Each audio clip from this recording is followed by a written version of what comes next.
Area is the quantity that What is photosynthesis? Animals need to eat food to get their energy. But green plants and algae do not. Instead, they make their own food in a process called photosynthesis. Almost all life on Earth depends upon this process. Photosynthesis is also important in maintaining the levels of oxygen and carbon dioxide in the atmosphere. These are the things that plants need for photosynthesis: carbon dioxide, water, light, a source of energy. These are the things that plants make by photosynthesis: glucose, oxygen. Here is the word equation for photosynthesis: carbon dioxide plus water is glucose plus oxygen.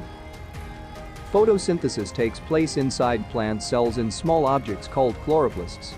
Chloroplasts contain a green substance called chlorophyll. This absorbs the light energy needed to make photosynthesis happen. Plants and algae can only carry out photosynthesis. In the light, plants get carbon dioxide from the air through their leaves and water from the ground through their roots. Light energy comes from the sun. The oxygen produced is released into the air from the leaves. The glucose produced can be turned into other substances, such as starch and plant oils, which are used as an energy store. This energy can be released by respiration. By the way, check out science.com's official Facebook page. Link is in the description. This is all for today's video. If you enjoy this video, don't forget to like, subscribe, and share this video.